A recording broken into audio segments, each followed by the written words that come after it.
The 2023 Los Angeles Auto Show. I'm Richard Saxton with Saxton on Cars. We're taking a look at the new introductions today. One of them is the 2025 Subaru Forester. Bill Stokes, you got a brand new Forester behind you.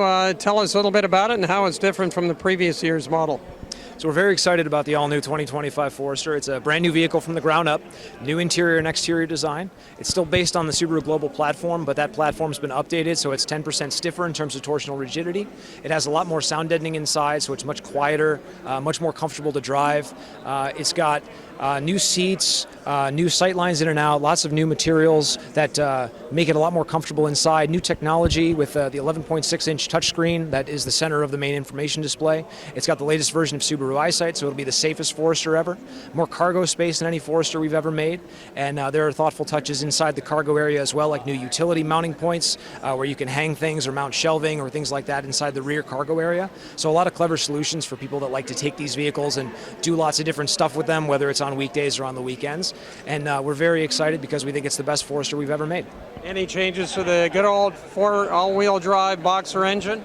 There are some slight tweaks to the all-wheel drive system to make it a little bit more responsive, and so it'll hold a line in a corner a little bit more securely and confidently, less movement in the corners with the reprogramming of the all-wheel drive system and retuning of the components and the way they work together. Otherwise, the vehicle continues with a 2.5-liter four-cylinder engine, which will deliver great fuel economy. Our customers really like and appreciate that boxer engine that has been the core of every Subaru vehicle for a long time. And we look forward to putting this Forester on sale and making customers happy with it.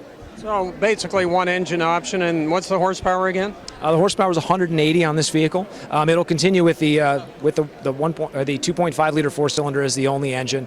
With Forester, we find that customers are pretty happy with that, and they aren't looking as much for an engine upgrade option, which we have on Outback. So we still have the four-cylinder non-turbo and four-cylinder turbo engines on Outback. Forester owners don't usually go for the turbo as much, so we've elected to keep it to just one engine.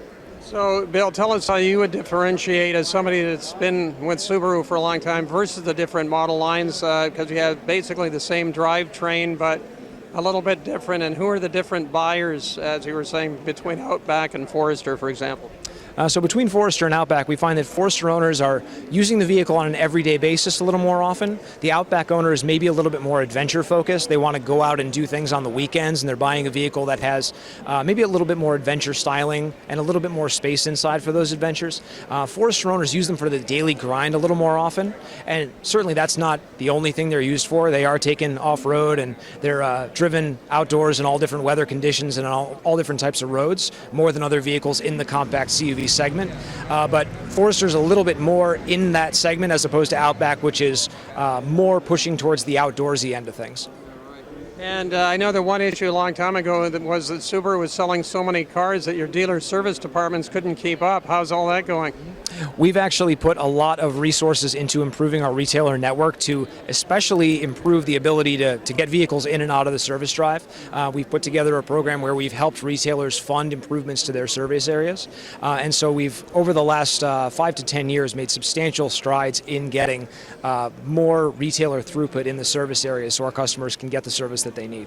Well, Subaru's had so much success, and we know because I talked to Tom Dahl, even through the recession, Subaru sales kept going up in 08 and 09 and so on. But it looks like some other manufacturers are now getting into the game here. We've definitely seen other manufacturers try to move into the space that we've occupied for a long time with capable crossovers that are also very easy to drive and easy to live with every day.